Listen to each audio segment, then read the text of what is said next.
परम पिता परमात्मा पूर्ण ब्रह्म सारी सृष्टि के रचनार कुल मालिक कबीर देव जी की असीम कृपा से आप जी परमात्मा की अमृतवाणी को सुन रहे हो।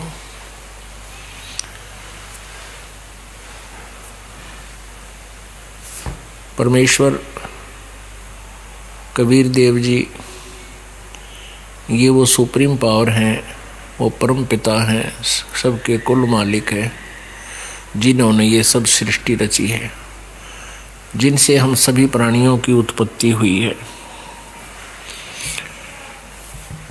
हम सभी सतलोक में रहा करते थे, वहाँ कोई जन्म मृत्यु नहीं था, वृद्धावस्था नहीं थी। सतलोक के अंदर कोई किसी वस्तु का अभाव नहीं था, कोई कार्य नहीं था। हमको परमात्मा की वहाँ एक विशेष कसक हमें बनी रहती थी। हमारा स्थायी वहाँ परिवार था, बहुत ही अच्छे हमारे महल वहाँ पर बने हुए थे। उन सबको त्याग कर हम अपनी नालायकी के कारण इस काल भगवान जो इस 21 ब्रह्मांड का स्वामी है, ये भी वहीं रहता था। ये भी हमारा ही भाई है, ये एल्डर ब्रदर है, अपना बड़ा भाई है। इसने वहाँ गलती की, इसके साथ साथ हमने भी गलती की, जिसके परिणाम स्वरूप हम इस दुख में स्थान पर आ गए। जब तक हम अपने स्वलोक नहीं चले जाएंगे जहाँ हम रहा करते थे, तब तक हम यहाँ सुखी नहीं हो सकते। पहले तो हमें यहाँ ऐसा शरीर मिला हुआ है, इसमें सुख नाम की वस्तु है ही नहीं। फिर ऐसा स्थान मिला है कि यहाँ सुख कहीं पर भी नहीं है। पुण्यात्माओं, हम जरा सा विवेक से काम लें, परमात्मा के दिए हुए ज्ञान को आधार बनाकर हम गहराई से सोचें, तो आप जी आसानी से समझ सकते हो कि हम कौन हैं, कहाँ से आए हैं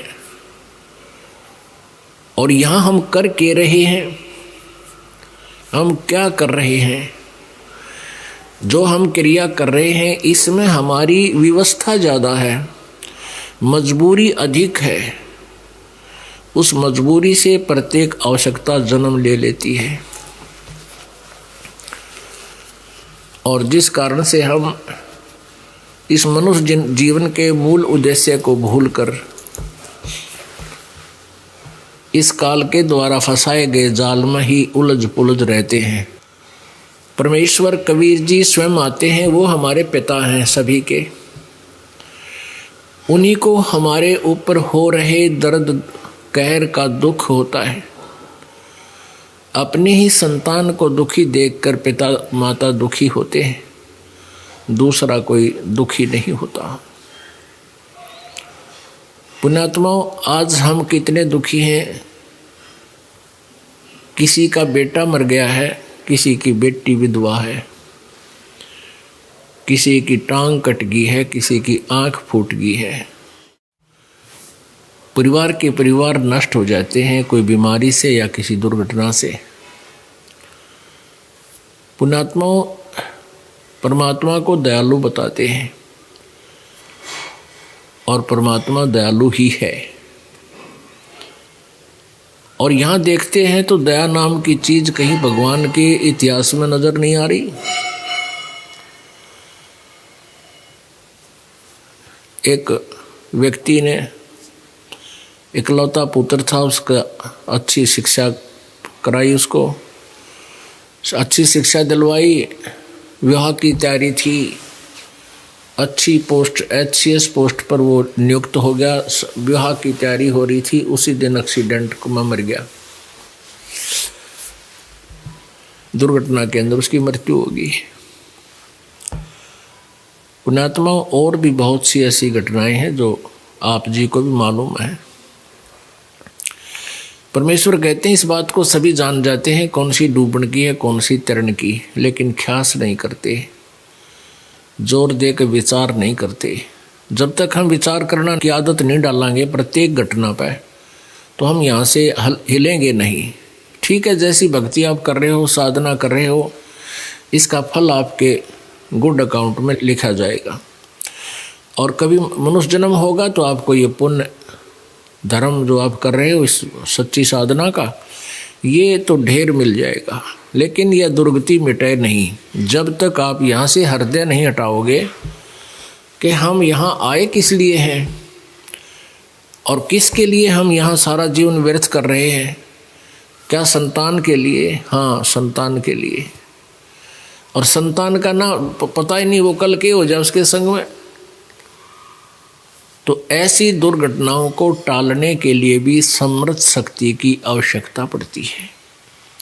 वो समर्थ कबीर देव है जो हमारे प्रारब्ध के अंदर आने वाली दुर्घटनाओं को, यानी कोई और भी कोई किसी प्रकार का आपदाएं हैं, उन सब को वही टाल सकता है। अन्यथा कोई भी प्रभु जिनको आप इष्ट मानकर पूजा करते थे, श्री ब्रह्मा जी, श्री विष्णु, श्री शिव जी और ब्रह्म पर ब्रह्म दुर्गा जी, ये हमारे प्रारब्ध में अंतर नहीं कर सकते, कोई चेंज नहीं कर सकते, परिवर्तन नहीं कर सकते। आपके भाग्य में मृत्यु है तो मृत्यु होगी ही होगी। लेकिन एक परमात्मा है, वो पूर्ण ब्रह्म सत्य पुरुष। वो यदि आप परमात्मा की शरण में सच्चे दिल से लग रहे हो और आपके परिवार में भी अगर कोई आपत्ति आनी है, उसको भी आपकी प्रार्थना से वो टाल देगा प्रभु। पुण्यात्मा, इस अध्यात्म ज्ञान का बहुत गहरा और विस्तार है, बहुत इसमें गूढ़ रहस्य है और विस्तार के साथ इसको समझना पड़ता है। एक सदस्य नाम लिए हुए है घर का और सच्ची नीयत से भगवान के में समर्पित है, उसके कारण पूरा परिवार सुखी रहता है जब तक उसका जीवन रहेगा। बाद में चाहे उन पर बिजली पड़ो, जो नाम नहीं ले रहे अगर, और फिर उसमें क्या है कि जैसे एक परिवार का सदस्य सच्चे दिल से नाम लिए हुए है और सही श्रद्धा कर रहा है, पूरा विश्वास के साथ, आधीनी के साथ, सब मर्यादाओं में रहता हुआ कर रहा है इस परमेश्वर की सच साधना, तो उसको अन्य परिवार को भी क्रेडिट मिलता है, वो देता है, क्योंकि उसकी आस्था बच्चों में है और वो यही प्रार्थना करता रहता है कि परमात्मा मेरे बच्चों की सुरक्षा करना, मेरे बच्चों की रक्षा करना, इन पर कोई आपत्ति ना आवे, इनको संतान देना। तो वो क्या होता है कि वो क्रेडिट तो उनको मिल जाएगा आपकी प्रार्थना से, लेकिन आपकी भक्ति माइनस होती चली जाएगी और आप मोक्ष से वंचित रह जाओगे। आप जी को चाहिए कि उन बच्चों को भी मार्ग पर लगाओ, उनको भी मार्ग पर लगाओ। जैसे किसी के एक ट्रक के, किसी के जो है ना कार में या पंचर हो गया, हवा निकलेगी और दूसरे के टायर, ट्रक के टायर से उसमें डाल देंगे तो ट्रक भी खड़ा रहेगा। फिर वो ट्रक के अंदर से जो टायर से यानी ट्यूब से हवा निकाल कर छोटे व्हीकल के पहिए में डाल दी, व्हील में। इतनी राहत आप अपने परिवार को दे रहे हो और आप फिर खाली हो जाओगे। आपको चाहिए कि अपने बच्चों को भी उसी रास्ते पर लगा दो और उनको भी पंप दे दो, भाई अपना रास्ता बता दो कि ऐसे ऐसे यहाँ से हवा डलवाओ। यानी परमात्मा के नाम का हैंड पंप लेकर के उसका अपने टायरों में हवा डालो, एक दूसरे को ना दो। कहने का भाव यह है कि हमने इस अध्यात्म मार्ग को सुनना है, क्योंकि ऐसे बहुत से प्रमाण हैं। जैसे एक टटीरी थी, टटीरी एक पक्षी था, उसने पिछले जन्म जन्मांतर की भक्ति की हुई थी, उसके संचित कर्मों में डिपॉजिट थी, और फिर उसके ऊपर आपत्ति आई कि उसने टटीरी पक्षी के रूप में वो जन्म था, उसके बच्चे अंडे उसने उत्पन्न कर दिए कुरुक्षेत्र के मैदान में, और वहाँ पर 18 करोड़ सेना इकट्ठी हो गई युद्ध के लिए। तब उसने परमात्मा से प्रार्थना की थी, मेरे अंडों की, मेरे बच्चों की रक्षा करना प्रभु। आत्मा से रोई थी वो। उसी समय परमेश्वर ने ऐसी लीला की कि इंद्र के हाथी का एक घंटा जो गले में बांध रखा होता है 88,000 मन का, वहाँ से टूट के और उन अंडों के ऊपर आकर गिर गया। 18 करोड़ सेना के आपस में लड़ मरी, अग्निबाण छूटे, लेकिन अंडे सुरक्षित रह गए। तो पुण्यात्मा इस प्रकार वो पुण्यात्मा जो थी पिछले जन्म जन्मांतर की पुण्यात्मा थी, और बीच बीच में हम बहुत सी गलतियां कर देते हैं जिसके दुष्परिणाम भी भोगने पड़ते हैं। वो टटीरी की योनि में दुख पा रही थी। परमेश्वर कबीर जी की शरण में की हुई साधना आपके कई जन्मों तक काम आती है। तो ऐसे उसने अपने संचित कर्मों को भी बर्बाद कर दिया और उन अंडों की रक्षा के लिए वो बच्चे हुए, फिर वो भी मर गए। 5-4 साल के अंदर उनकी मृत्यु, टटीरी भी मर गई। तो इस प्रकार इस काल के जाल को हमने समझना है। आप जी यहाँ आए किस लिए हो? यदि इन बच्चों की सुरक्षा और इन्हीं के लिए अपना जीवन व्यर्थ कर रहे हो तो आप जी ने भक्ति नहीं समझी। भाव ये नहीं है कहने का दास का कि बच्चों में अस्थाई ना रहे या इनकी केयर टेक ना करें, नहीं, ये हमारा एक कर्तव्य है। परमात्मा के बच्चे मान के, ये हमारे बच्चे नहीं हैं, ये परमेश्वर की आत्माएं हैं, उस धनी के बच्चे हैं और हमारे को सेवा दे रखी है। हम नौकर हैं उस परमपिता के। तो एज ए सर्वेंट हमने काम करना है, अधिकार नहीं जमाना।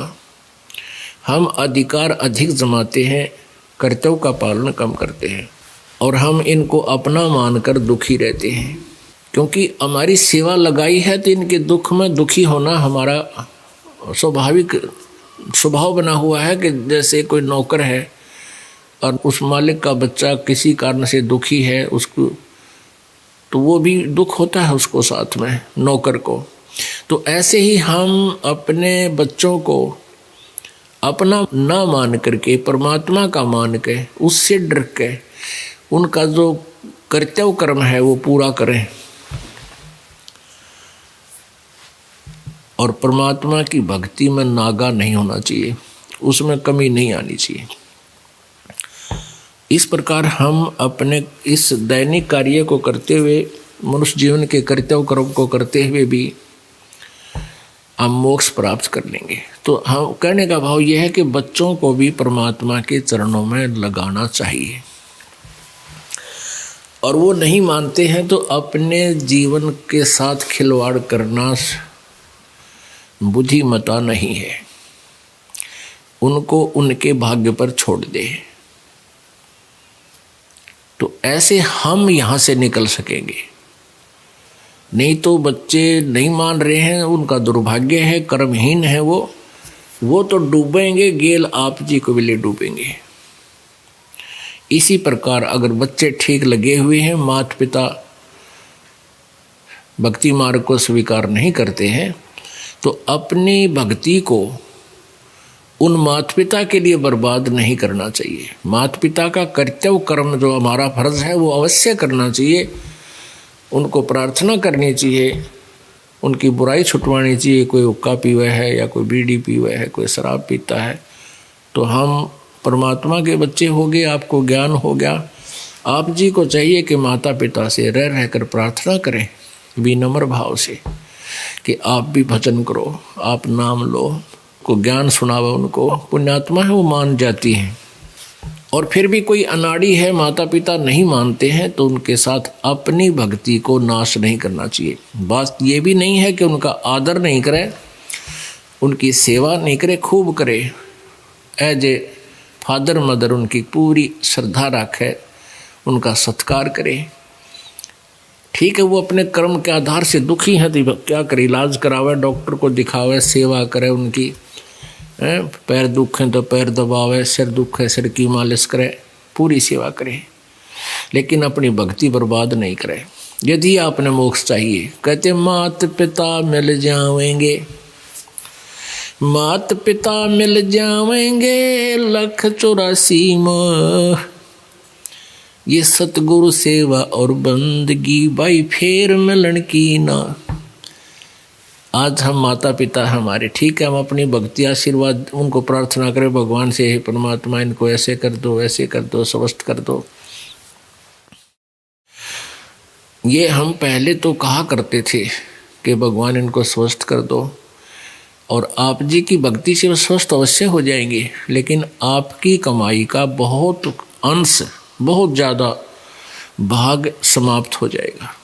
फिर हमारे अंदर ये आता है, क्योंकि हम बालक हैं इसीलिए काल के जाल से नहीं निकल पाते। फिर कई कहते हैं भी माता पिता के लिए क्या हम इतना नहीं कर सकते जिन्होंने हमारे लिए इतना किया, पाले पोसे, क्या हम उनके लिए दुआ नहीं कर सकते? अब ये तो बालका वाली बातें हैं जो ये दास आपको समझाना चाहते हैं कि ये माता पिता तो बहुत मिल जाएंगे। गधे बनोगे वहाँ माता पिता, कुत्ते की योनि में जावांगे वहाँ माता पिता, बैल गाय बनेंगे वहाँ माता पिता। अब भक्ति नहीं मिलेगी फिर वहाँ पर, वो पिताजी भी कितना गधा बनेगा और आप भी गेला वहीं पर गधे बने पाओगे। वो उसकी गर्दन पकड़ेगा और वो उसकी गर्दन पकड़ेगा, फिर कोयसे के सूत में नहीं आवेगी। अब इस ज्ञान को बालकों के उस पुराने आधार से नहीं तोड़ना है, परमात्मा के ज्ञान के अनुसार फूक फूक के कदम रखना है। यदि आप जिन यहाँ से चलना है और यहीं रहना है तो फिर आप कुछ भी करते रहो। आपको और अन्य साधना जहाँ आप और कर रहे थे वो तो एक अन्य की नहीं थी, यहाँ आपको भक्ति का ढेर हो रहा, आपकी सुमन का, आपकी कमाई का, आपका दान का, क्योंकि ये शास्त्र अनुकूल साधनाएं। लेकिन इन मर्यादाओं का पालन नहीं करोगे तो आप इतना कुछ कमा कर भी यहीं रह जाओगे, पार नहीं होगे। कई बोली आत्माएं कहती हैं हम क्या अपने माता पिता के श्राद्ध भी नहीं निकाल सकते, उन्होंने हमारे लिए इतना कुछ किया। उनके लिए आप इतना कर सकते हो, अपनी दुआ ना समाप्त करके, आपके माता पिता बीमार हैं, अस्वस्थ हैं, उनको दुआ ना करके केवल उनके लिए कोई ऐसा धार्मिक अनुष्ठान उनके निमित्त आप करा सकते हो, यहाँ अखंड पाठ करवा सकते हो, उससे भी उनको बहुत राहत मिल सकती है। लेकिन अपनी दुआएं नहीं किसी को देनी चाहिए, बद दुआ भी नहीं देनी चाहिए, वो भी हमारे ऊपर भार बनता है, हमारी कमाई नष्ट होती है। और शुभ कामनाएं भी नहीं देनी चाहिए, वो भी हमारे ऊपर बाहर, हमारी कमाई नष्ट होती है। हाँ, उनको ज्ञान दे, आपके निकटतम जैसे भाई है अपनी बहन के निमित्त, माता के निमित्त और अपनी पत्नी के निमित्त, बच्चों के निमित्त जो नहीं मार्ग पर लग पा रहे उनके निमित्त को पाठ करा सकते हो, उससे उनको शुभ संस्कार मिलेंगे, पुण्य मिलेगा और उनसे धीरे धीरे हो सकता है उनका माइंड भी परिवर्तित हो जाए और वो भी फिर मार्ग पर लग सकते हैं, नहीं तो उनको उसका सहारा अवश्य मिलेगा। तो इसका ये विकल्प है। तो पुण्यात्माओं,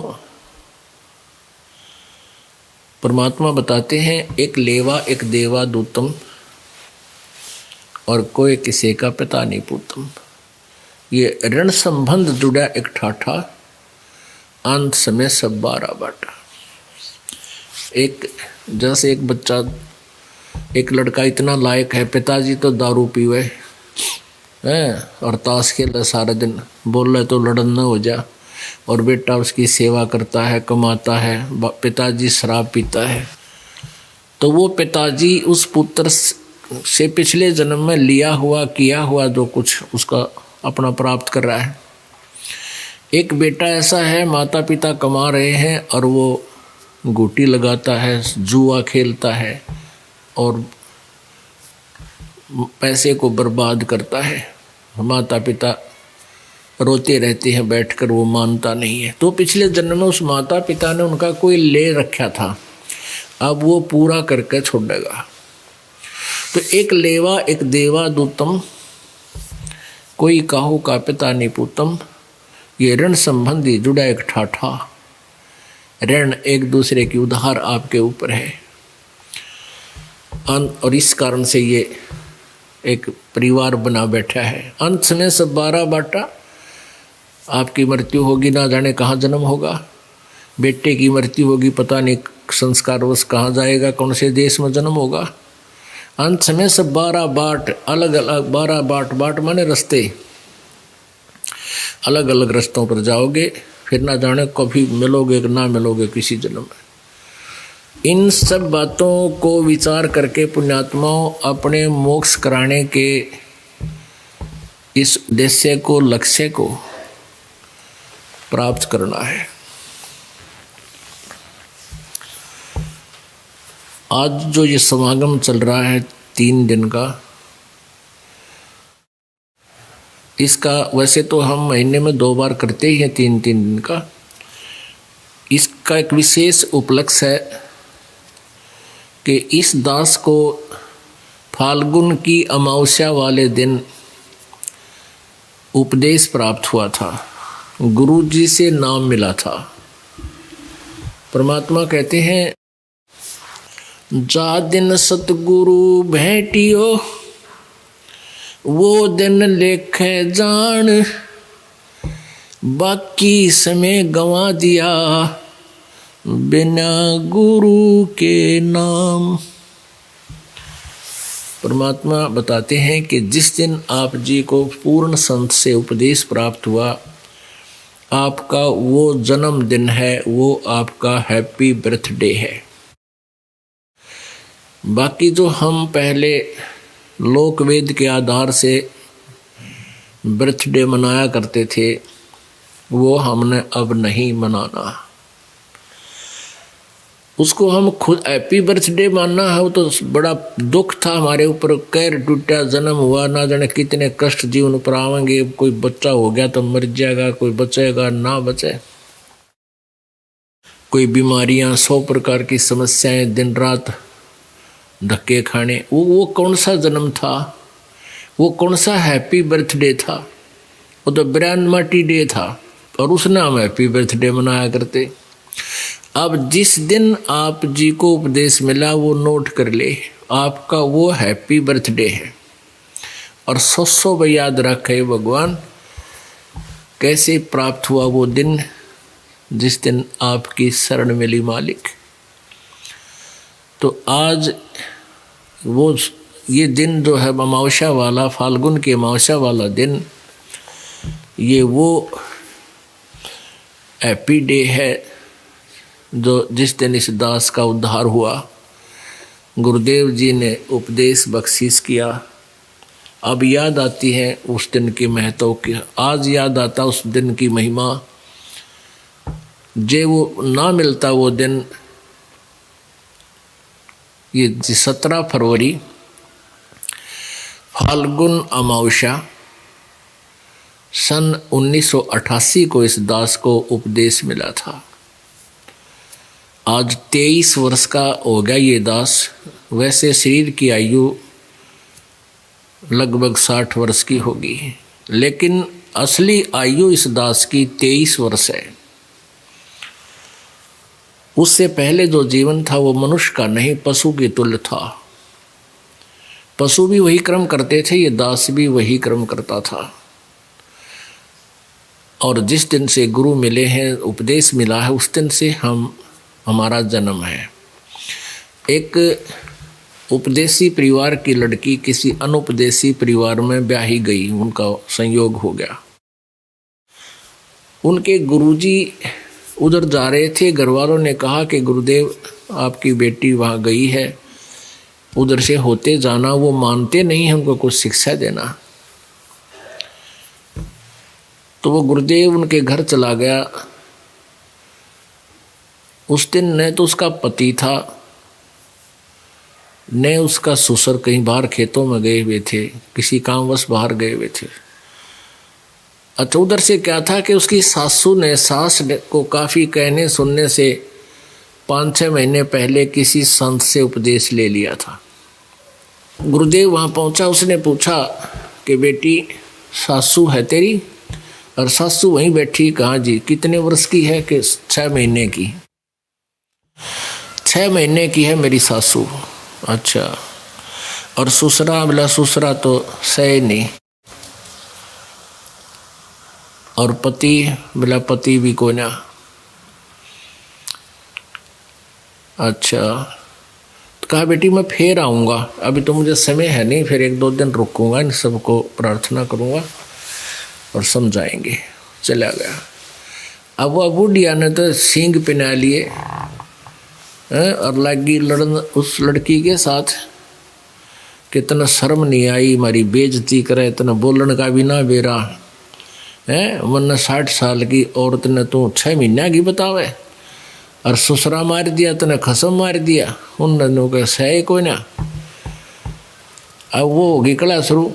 अब ऐसे होता जगत और भगत का न्यू बैरोस है, उनके सारे नियम उलट होते हैं।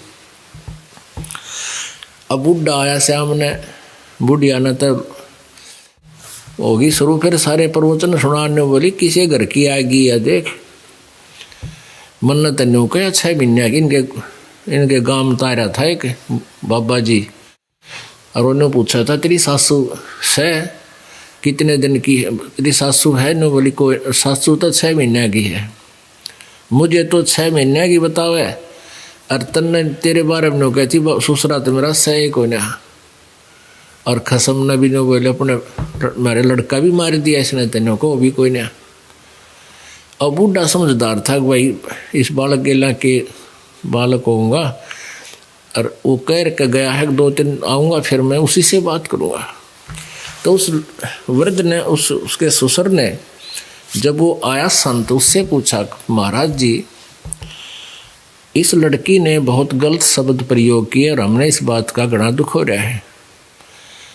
अब क्या शब्द प्रयोग किए कि उसने आपकी बात हो रही थी जब मेरी पत्नी को, अपनी सासू जो 60 वर्ष की है लगभग, उसको तो नहीं बोली और क्या 6 महीने की है, और मैं देखते रह आगे जीवित बैठा, मेरे बारे में क्या बताया था उसने, ससुरा सही कोई ना, या कितनी नालायक लड़की है। और अपने पति के बारे में भी नो कही थी उससे, वो भी कोई ना, कि वह रांड होगी भाई। तब उस महात्मा ने कहा कि चौधरी साहब बात सुनो मेरी, ये हमारे कोड वर्ड थे, ये थारे समझ में बात आने की कोई नहीं थी। वह बूढ़िया बूढ़े बैठी, वह लड़की भी बुला ली, सारे बैठ गए, वो इकट्ठे हो गए। जब उस महात्मा जी ने कहा कि जिसने नाम नहीं ले रखा, भक्ति नहीं करता, उसका मनुष्य जीवन नहीं है, वो तो पशु के साथ जीवन है। और इस बुढ़िया ने 6 महीने पहले नाम लिया होगा। वह बुढ़िया बोली हाँ जी 6 महीने पहले नाम लिया था मैंने, एक महाराज जी आ रहे थे गांव में, और इस थारी बेटी ने दबाव देकर मुझसे नाम दिलाया था, मुझे नाम दिलाया, तो इसलिए तेरे को तो नो बता रही थी 6 महीने की से बुढ़िया। इससे पहले का माई तेरा जन्म पशु के साथ था, मानस का नहीं था, और जिस दिन ते नाम मिला उस दिन तेरा मनुष्य का जीवन प्रारंभ है, इसलिए तू 6 महीने की बताई। अच्छा महाराज जी मेरा तो गलती होगी, और मन तो बहुत गलत सलत बोल दिया बेटी ताई, कोई बात ना, बिना ज्ञान के ऐसे हो जाता है। और ससुर ने नाम नहीं ले रखा, इसलिए इसने नौका कि तो सही को नहीं। तो बूढ़े के भी इस बात का असर हो गया, महाराज जी बात तो तेरी 16 ने काफ़ी ज्ञान समझा। तो उस ससुर ने भी नाम ले लिया, फिर पति ने भी उपदेश ले लिया। एक पुण्यात्मा अच्छे घर की बेटी सत्संग परिवार की दूसरे घर को जाकर भी ऐसे सुधार देती है। तो जिस दिन से आप जी को उपदेश मिला है वो आपका जन्म है, और बाकी का जो जीवन है आपका वो व्यर्थ गया। फिर भी कहते हैं जीना तो थोड़ा ही भला। कई बुजुर्ग ऐसे होते हैं जब तक हमें उपदेश प्राप्त नहीं हुआ तब तक हमारा जीवन व्यर्थ होता है, और मानुष जीवन पाकर परमात्मा की भक्ति नहीं करते हैं तो अब ये पशु तुल्य जीवन बताया सतगुरु ने। तो गुरु जी भी पूरा हो। देखो परमेश्वर कबीर जी आते हैं, वो चारों युगों में अपना ज्ञान प्रचार करते हैं, और उस ज्ञान के अंदर दम होता है, बाकी ज्ञानों में दम नहीं होता। तो उस परमेश्वर के ज्ञान को आधार बना के ये नकली संत भी नाम देते फिरते हैं। उसी आधार से वो नाम ले लेते हैं, लेकिन उनको और लाभ कुछ नहीं होता नाम का, जो क्योंकि अधिकारी नहीं है। लेकिन इतना अवश्य हो जाता है कि उनके बताए अनुसार वो बुराइयों से बच जाते हैं। बीड़ी शराब मांस तम्बाकू अगर वो छुड़वा देते हैं उनका, तो उन पापों से बच जाते हैं। और ये समय आता है कोई बहुत लंबे समय के बाद, जैसे परमात्मा 600 वर्ष पहले आए थे, उसमें आप जी को उपदेशी बनाकर और आपकी बैटरी चार्ज करके आपको इतनी भक्ति करवाएंगे कि अब इस पिछली पीढ़ी तक आप जी का मनुष्य जीवन चलता हुआ आ रहा है। और केवल आप जी को 5 नाम देकर गए थे वो। इन 5 नामों से 600 वर्ष पहले केवल 5 नाम दिए जाते थे। परमात्मा ने और नाम नहीं देते थे। और केवल कुछ एक पुण्यात्माओं को, जो विशेष आत्माएं थी, उनको ये सभी मंत्र दिए गए थे, लेकिन उनको आगे दान करने का आदेश प्रभु ने नहीं दिया था। वो कौन सी पुण्यात्माएं हैं जो 600 वर्ष के दौरान, आज से 600 वर्ष के बीच में जिनसे परमात्मा मिले? आदरणीय धर्मदास साहिब जी उनके समकालीन थे। आदरणीय नानक साहिब जी कबीर साहिब के समकालीन थे। आदरणीय मलुकदास साहिब जी, आदरणीय दादू साहिब जी, आदरणीय गरीबदास साहिब जी छुडानी वाले गांव, छुडानी वाले जिला झज्जर हरियाणा वाले, आदरणीय गीसा दास साहिब जी, ये बाद के हुए हैं। उनके समकालीन 2 महात्मा पुरुष थे। उन सबको परमात्मा मिले और उनको नाम पूरे दिए, लेकिन उनको आगे नाम देने का आदेश नहीं दिया। किस लिए नहीं दिया? क्योंकि ये नाम फिर सब जगह फैल जाएगा। नकली संत, काल के दूत इन्हीं नामों को देते हुए फिरेंगे, और हमारी जब पिछली पीढ़ी का समय आएगा इनको पार करने का, जो अब वर्तमान में चल पड़ा, तो उस समय हम न तो ज्ञान की भिन्नता बता पाएंगे और न ही नाम की कोई भिन्नता होगी। वही नाम वो नकली दे रहे होंगे, वही नाम हम देंगे, तो उन नकलियों को छोड़कर वो पुण्यात्मा हमें पहचान नहीं पाएंगी, यहाँ नहीं आएंगे। जैसे आदरणीय नानक साहिब जी को ये सतनाम दिया था 2 अक्षर का। इस 2 अक्षर के नाम के जाप की विधि भी अलग है। 5 नाम भी दिए थे, 5 नाम। उन 5 नामों का भी गुरु ग्रंथ साहिब में विवेचन है, जिक्र है, और सतनाम का भी रह रह कर जिक्र है। लेकिन सतनाम एक कोड वर्ड है। सतनाम का अर्थ है सच्चा नाम, सच्चा साहिब, सचखंड। सचखंड कहो चाहे सतखंड कहो चाहे सतलोक कहो, वो तो है एक स्थान का नाम। और सतनाम कहो चाहे सच्चा नाम कहो, रियल मंत्र कहो, ये है एक जाप करने का अक्षर, मंत्र। तो ये मंत्र नानक साहिब जी को परमात्मा ने दिए थे, कबीर परमेश्वर ने। लेकिन उनसे प्रतिज्ञा करा ली थी कि अभी पुण्यात्माओं ये नाम किसी को नहीं बताना, ये नाम दान नहीं करना, नहीं तो पिछली पीढ़ी में हमारे जीवों को ये काल के दूत अपने जाल में फंसाए रखेंगे, हम उनसे वापस नहीं ले सकेंगे। जैसे धन धन सतगुरु राधा स्वामी हैं, और ये नरेंद्र अनसा देश वाले, बाल योगेश्वर सतपाल वाले, निरंकारी या सारा मरके से, ये सब मूर्ख बना रहे बोली आत्माओं को। इनका ये सुधांशु जैसे, इनके पास खक नहीं ज्ञान का, कत्य आत्म ज्ञान नहीं, एक नए पैसे का महापुरुषों के पास। ये पिछले जन्म की पुण्यात्मा है, अपने पुण्यों का नाश कर रहे हैं, और साथ में भोली आत्माओं को मिसगाइड करके भगवान से दूर करके ये महा पाप के भागी हो रहे हैं। इससे बड़ा अपराध पृथ्वी पर नहीं है, और इससे बड़ा पुण्य नहीं जो आत्म प्राण उधार ही, ऐसा धर्म नहीं और इन पुण्य आत्माओं को सही मार्ग दे दिया जाए, इससे बड़ा कोई पुण्य नहीं है, और इससे बड़ा पाप नहीं। आपके अनमोल जीवन को बर्बाद किया जा रहा है नकली संतों और गुरुओं के माध्यम से। ये काल अपना दाव लगा रहा है। तो ये जो दास आपको बताना चाहता है कि परमात्मा ने ये मार्ग छुपा रखा था, इस ज्ञान को भी छुपा कर रखने की प्रतिज्ञा करा रखी थी। धर्मदास तो लाख दुहाई, ये मूल ज्ञान कहीं बाहर ना जाए। मूल ज्ञान जो दास आपको अब प्रकाश में ला रहा है जिस ज्ञान को, इसको छुपा कर रखने की प्रतिज्ञा करा रखी थी। और ये मूल ज्ञान तब तक छुपाई जब तक 12 पंथ ना मिट जाए। अब 13वां पंथ ये शुरू हो गया परमात्मा का ओरिजिनल, तो 12 ताप खत्म हो गए, क्योंकि उनका अस्तित्व तो समाप्त हो जाएगा। उनके पास वो मंत्र नहीं, वो ज्ञान नहीं, वो नाम नहीं। और आज बुद्धिमान समाज है, एजुकेटेड है, बहुत शीघ्र इस मार्ग को स्वीकार करेगा। तो नानक साहब जी को परमात्मा ने नाम दे दिया था सतनाम, और फिर गुरु नानक जी को उसको सीधा नहीं बोलते थे, सतनाम श्री वाहे गुरु, सतनाम श्री वाहे गुरु, वाहे गुरु सतनाम वाहे गुरु। वाहे गुरु का अर्थ था कबीर परमात्मा सचखंड में नानक जी को लेकर गए थे, वहाँ देखा था उनके नज़ारे को, झांकी को, कि सचमुच ये तो परमात्मा है, सचखंड में रहते हैं। फिर परमेश्वर ने कहा था कि आप वापस जाओ, इस ज्ञान का प्रचार करो, जो आपने आंखों देखा है वो जनता को बताओ, भक्तों को ये काल का जाल समझाओ।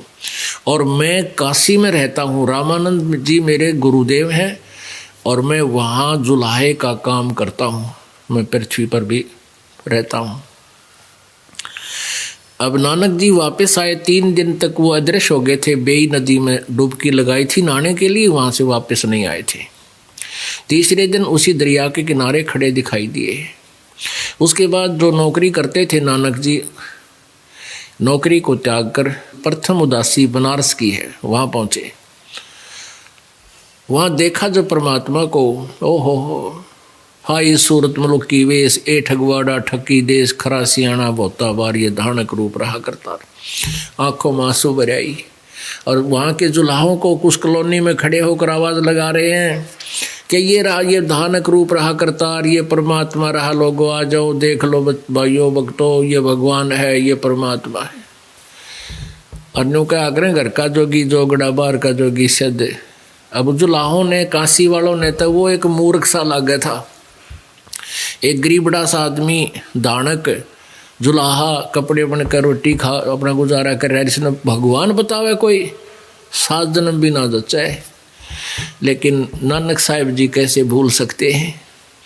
फिर नानक साहिब जी को उपदेश दिया कि वहाँ आना, सतनाम दूंगा। तो उससे पहले वाहे गुरु सतनाम, वाहे गुरु सतनाम, सतनाम मिले वाहे गुरु, वाहे गुरु। जब परमात्मा मिले, देखा तो हो ये तो वही वाहे गुरु, यानी वो परमात्मा ही ये गुरु रूप में पृथ्वी पर विराजमान है। आदरणीय गरीबदास साहिब जी को भी परमात्मा ऐसे ही सचखंड लेकर गए थे और फिर वापस छोड़ा था। उनके अंतःकरण में ये तत्व ज्ञान भर दिया था, उनका ज्ञान योग और दिव्य दृष्टि खोल दिया था। तब आदरणीय गरीबदास साहिब जी ने कहा था, हम सुल्तानी नानक तारे दादू को उपदेश दिया, जात जुलाहा भेद न पाया, ये काशी माहे कबीर हुआ। हम यानी मुझे पार किया, अब्राहिम सुल्तानी अधम को पार किया, दादू जी को पार किया, नानक जी को पार किया। हम सुल्तानी नानक तारे और दादू को उपदेश दिया। वो जाति जुलाहा, वो धानक जात में उत्पन्न प्रगट परमात्मा, और भेद नहीं पाया, वो काशी माहे कबीर हुआ। कहते झांकी वे कबीर की, नानक की वाह, और वह सिखा का गलपड़ीब कौन छुटावता। अब नानक जी ने परमात्मा को देखा था सतलोक में, झांकी एक झलक। जैसे आप 26 जनवरी पर देखते हो ना भाई, अब झांकी आ रही है हरियाणा की, उसमें हरियाणा के अंदर जो भी उनका प्रोग्रेसिव वर्क होते हैं, कोई अच्छे स्थल होते हैं, उनकी एक झांकी बनाते हैं, तस्वीर बनाते हैं, उसको सजा दजा कर एक ट्रैक्टर से पर लेकर चलते हैं। तो उस झांकी में वहाँ के हरियाणा में जो भी प्रोग्रेस हो रही है, या कोई अच्छा स्थल है, कोई धार्मिक स्थल है, या कोई और अच्छी कोई इंडस्ट्रीज लगी हैं, प्लांट लगे हैं, उनके उसके अंदर एक मॉडल बनाए होते हैं, उसको झांकी बोले हैं, नज़ारा। तो ऐसे कहते हैं सतलोक में परमात्मा को देखकर झांकी वेख कबीर की, नानक की वाह, वाहिगुरु वाहिगुरु, ओए होए होए। उन्होंने तो हृदय से कहा था वाह वाह वाह, ओ ये है भगवान। और फिर कभी गुरु रूप में बनारस में मिला जब ने कहा था वाहिगुरु सतनाम वाहिगुरु, ओए होए। कहते ये गुरु मिला और सतनाम मिला। जब बात बने सतनाम मिल गया तो मालिक ने कहा था कि इसको बताना नहीं, दोनों अक्षरों को आप किसी को ये दान भी नहीं करना, आप अपना कल्याण कराओ। अपनात्मा, अब ये प्रमाण आपके समक्ष होगा कि आदरणीय नानक साहिब जी को परमेश्वर कबीर जी ने वो सच्चा नाम सतनाम 2 अक्षर का दिया था, लेकिन उनसे कह दिया था कि इसको आगे दान नहीं देना। पूरे सिख धर्म में कहीं पर भी सतनाम का उपदेश नहीं है। तो इससे आपको विश्वास होगा। अब दास को तो पहले ही ये बातें आपको बताया करता था। अब परमात्मा की कृपा से जो सिख समाज के अनुयायी हैं वो भी बुद्धिमान व्यक्ति हैं, परमात्मा की चाह है। उन्हीं में से एक भक्त ने जन्म साखी बालाजी वाली को पढ़ा और उसमें समुद्र की साखियों में देखा। उसने इस दास को दिखाया, जी आप सही कहा करते थे, आज हमारा दृढ़ विश्वास हो गया। ये बालाजी वाली साखी को एथेंटिक मानता है पूरा सिख समाज, सिख धर्म, और उसमें ये 2 अक्षर का मंत्र स्पष्ट लिखा हुआ है। और मना किया हुआ नानक जी ने कि तुमने इसको जाप नहीं करना। ये देखिएगा, जन्म साखी भाई बालाजी बाले वाली सब तो वड्डी भाई बाले वाली जन्म साखी।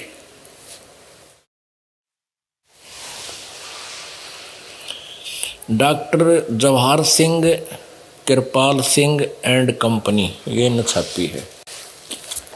ई जन्म साखी अज तक छप चुकियां नालों वड्डी है, सब तो वड्डी ते पुरातन यानी पुरानी है। भाई बाले वाली जन्म साखी श्री गुरु नानक देव जी दी, जन्म साखी श्री गुरु नानक देव जी दी। ये है मुकम्मल साखियां नाहन। इसमें लिखा है पंजे साहिब दी साखियां ते 10 पातशाह दे जीवन समेत मुकम्मल साखियां हन। प्रकाशक doctor Jawahar Singh Kirpal Singh and company. यह है पुस्तकां वाले गली नंबर 8 बाग रामानंद अमृतसर छपी है। अब इसके आप जी को दिखाते हैं 547 पृष्ठ पे। ये 547 पृष्ठ है। समंदर दी साखी, यहाँ शुरू करते हैं। बाला संधु उवाच, जैसे गीता जी में है ना कृष्ण उवाच, तो बाला संधु वाच यहाँ से शुरू होता है। ताते हे गुरु अंगद जी, जद गुरु नानक जी अजीते पासों विदा होए ता मर्दा ने कहा कि सच्चे पातशाह जी असा समुद्र ता देखिया पर लंका ना देखी, जिथे रामचंद्र जी चढ़ाई कीती है। ता गुरु नानक जी कहा चलो भाई बाला ते मर्दाना तुहानू रंज नहीं करना, आखी मीटो, आखी बंद करो, आखी मीटो जा आखी मीट के खोलियां ता समुद्र दे कंडे यानी किनारे जा खड़े होए ते आखण लगे बाला जी ते मर्दाना मेरे पीछे पीछे चले आओ, मुखों वाहेगुरु वाहेगुरु कहिंदे आओ, ते आगे आगे गुरुजी तुर पे जैसे धरती ऊपर तुरदे सन। समुद्र के ऊपर चल पड़े, उसे तरह समुद्र ऊपर तुर पे जा चले, यानी चले जाओ थे, चले जावण ते पीछे बालाजी मर्दाना जावण। ता मर्दाने विचार किया कि गुरु नानक देव जी ओम सोहम जपदे जांदे हन, ओम सोहम जपदे जांदे हन। ता मर्दाना भी ओम सोहम लग्गा जपण ते लग्गा गोते खावण। जा गुरु नानक जी देखन ता मर्दाना गोते खांदा है। ता गुरु जी किहा मर्दाना, गुरु जी करनी वल नहीं देखना, गुरु दे वचना पर चलना चाहिए। तू मर्दाना ओहे आख जे असा आखिया है। ता मर्दाना फेर लगा वाहे गुरु कहण। ता फिर जल ऊपर उसे तरह तुरन लगा। अपने आत्माओं, ये है वो ज्ञान जो दास आपको बताना चाहता है। इन प्रमाणों के बिना आप इनको स्वीकार नहीं कर सकते, क्योंकि हमने अज्ञान को आवश्यकता से अधिक सुन रखा है। एक तो ये सुन रखा है कि गुरुजी कोई वचन दे दे, कोई नाम दे दे, वो ही गुरु का वचन पार कर देगा। पुणात्माओं, प्रथम तो जो गुरु होगा वो एंड बैंड बोला नहीं करे, उवा वाई नहीं बकता, वो सत्य ही कहता है और जो नाम पार करने का होता है वही उपदेश देता है। अब कोई कहे कि डॉक्टर कोई भी दवाई दे दे उसी से पार हो जाएगा। यदि डॉक्टर होगा तो कोई दवाई नहीं देगा, वो वही दवाई देगा जिससे रोग कटेगा। और कोई नीम हकीम होगा, वैसे कोई पुड़िया देता रहे। और श्रद्धालु जो हैं बीमार तो डॉक्टर मानकर उस औषधि को खाती रहते, लेकिन वो अपना जीवन नष्ट कर जाते हैं। ऐसे ही इन नकली गुरुओं के शिष्य जो हैं वो ये कहते हैं कि कोई गुरुजी कोई नाम दे दे, गुरु का वचन ही पार करता है। नहीं, गुरु वही नाम देगा जो पार करने का होगा, यदि वो गुरु है। नहीं तो फिर ये नीम हकीम बहुत है। उन नीम हकीमों से पीछा छुटाने के लिए दास आपको ये ज्ञान से, इस ज्ञान के द्वारा आपको परिपक्व करना चाहता है कि आप उन नालाकों के फिर चुंगल में दोबारा ना आ जाओ और जो फंस लिए वो निकल आवे। कई बोली आत्मा कहते हैं कि आपके गुरुजी तो आलोचना करते हैं, निंदा करते हैं। अपने आत्मा वो कुछ भी कह सकते हैं। जो इतने श्रद्धालु हैं अपने गुरुजी के ऊपर अटूट श्रद्धा रखते हैं, और ये रखनी भी चाहिए। यदि गुरुजी है तो, नकली है तो उसको त्याग देना चाहिए। अब जैसे सरकार ने एक बार नकली नोट पकड़े थे 500 के, 1000 के, और उनको फिर टेलीविज़न के माध्यम से, समाचार पत्रों के माध्यम से दोनों को, ओरिजिनल और डुप्लीकेट दोनों को आमने सामने दिखाया था और बताया था कि ओरिजिनल ऐसा होता है, डुप्लीकेट ऐसा होता है, इससे बचना। तो सरकार आलोचना नहीं कर रही थी, एक महा उपकार का काम किया। ऐसे ये दास कर रहा है कि हमारे जो सदग्रंथ हैं, पवित्र गीता जी, पवित्र वेद, पवित्र पुराण, पवित्र कुरान, पवित्र गुरु ग्रंथ साहिब, पवित्र बाइबल, इनके अंदर जो परमात्मा के विषय में जो ज्ञान है वो ओरिजिनल ज्ञान है। उसके उनके अंदर वो मंत्र भी विद्यमान हैं जिनसे मोक्ष संभव है। गीता जी अध्याय नंबर 8 के श्लोक नंबर 13 में गीता ज्ञान दाता ब्रह्म कहता है कि मेरा केवल एक ओम मंत्र है, इसके अतिरिक्त मेरा कोई मंत्र नहीं है, कोई भक्ति को और जाप का भी मंत्र नहीं है किसी का भी। तो ओम नाम एक अक्षर मंत्र है। और परम अक्षर ब्रह्म के बारे में अध्याय नंबर 17 के श्लोक नंबर 23 में 3 अक्षर के मंत्र से पूर्ण मोक्ष प्राप्ति का संकेत किया है। उसमें ओम, तत् और सत है। ओम ये सीधा ही है ब्रह्म का, और तत् जो है ये परब्रह्म का, ये गुप्त मंत्र है। इन दोनों के मिलने से सतनाम बन जाता, 2 अक्षर के नाम से। एक ओम, एक सांकेतिक तत्, ये दोनों मिलकर और ये एक सतनाम बन जाता 2 अक्षर का। और तीसरा मंत्र जो है वो परमाक्षर ब्रह्म का है, सारनाम जिसको बोलते हैं। इन तीनों के लास्ट में इन तीनों का योग हो जाता है। ये तीनों मंत्र एक ही बन जाते हैं जब आपको सारनाम प्राप्त होगा। लेकिन तब उस मंत्र से पूर्ण मोक्ष होगा, जन्म मृत्यु फेर नहीं होगी। हम सतलोक चले जाएंगे जहाँ से हम आए थे। पुण्यात्माओं, परमात्मा के पाने के लिए आप जी को एक विशेष समय भी निकालना पड़ेगा। जैसे कल आपको बताया था कि हम बच्चे को एक रोजी रोटी के योग्य बनाते हैं। भैया या तो नौकरी कर ले या कोई बिजनेस व्यापार करे तो उसमें शिक्षित होगा तो मार ना खाओगा। उसके लिए हम 15-16 वर्ष 20 वर्ष तक बच्चे को फ्री छोड़ देते हैं, पैसे भी लगाते हैं, उसको समय भी पूरा देते हैं, उसका कहीं घर पर कार्य में प्रयोग नहीं करते उस बालक का। तब 15-20 वर्ष में जाकर के 2 रोटी के योग्य वो बनता है, पेट के लिए एक नौकरी योग्य बनता है। और हमने भगवान पाना है। अब इसमें आपने समय भी निकालना पड़ेगा, आप जी ने धन भी व्यय करना पड़ेगा।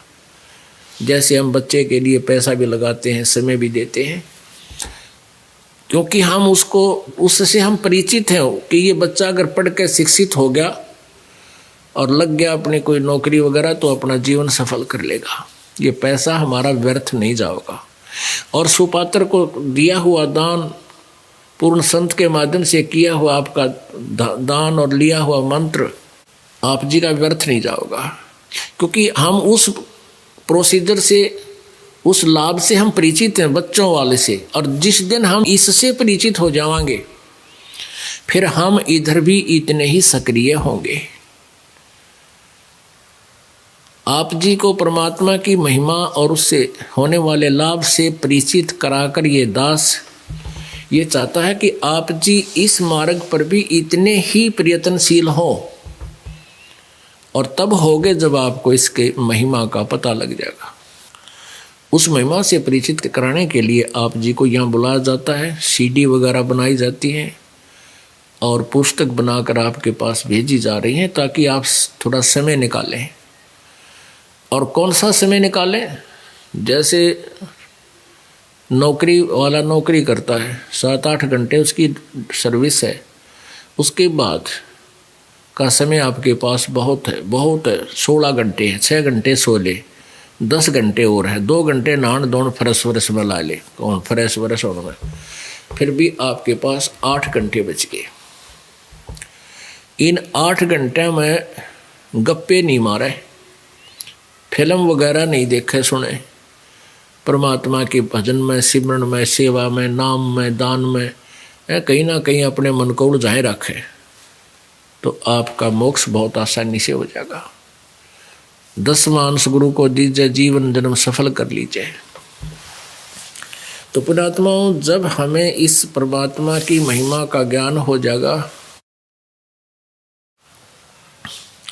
फिर आपको एक विशेष लगन लगेगी।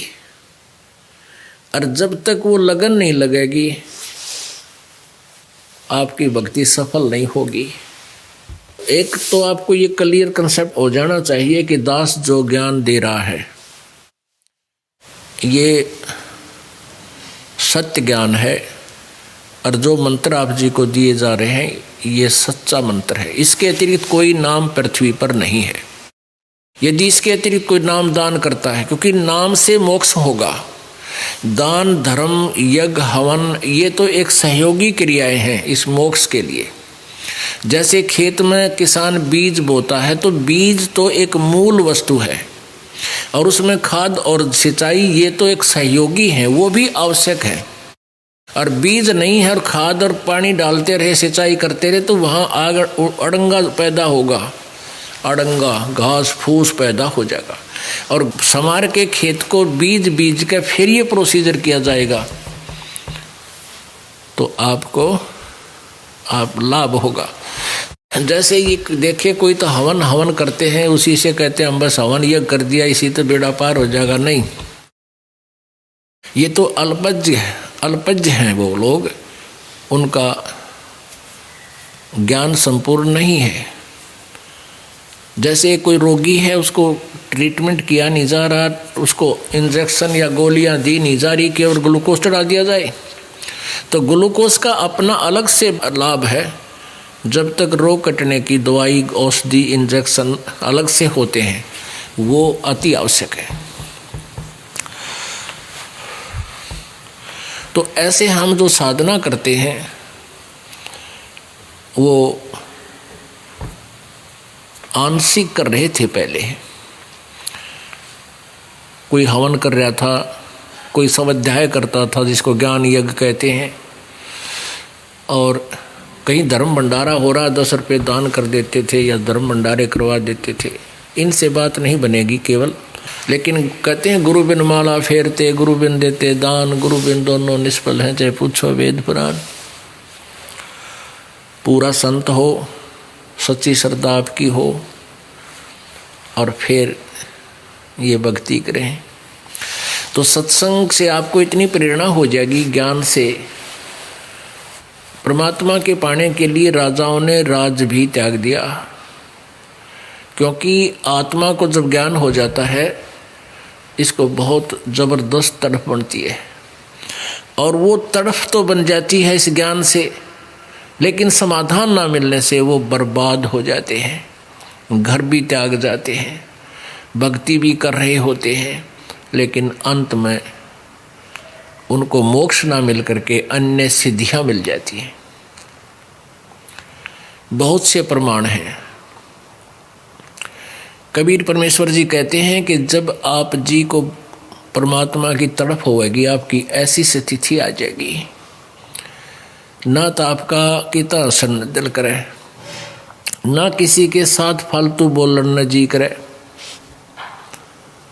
आप ऐसे रहोगे जैसे उन क्या अगर ना यूँ बोलता नहीं, ना समय पर ढंग से रोटी खाता, ना नहाए धोए कपड़े में विशेष रुचि इसकी, न क्या कर यूँ पता नहीं क्या हो गया, इसके उन्मुनसा रहे है। उन्मुनसा, ये उन्मुनी मुद्रा जो होती है, ये परमात्मा की तरफ एक विशेष तड़फ की प्रतीक होती है। परमेश्वर कबीर जी कहते हैं, कबीरा बैद बुलाइया, कबीर बैद बुलाइया, पकड़ के देखी बाँ, नाड़ी देखी, बैद न बेद न जाने ही, मेरा कर्क कलेजे माँ।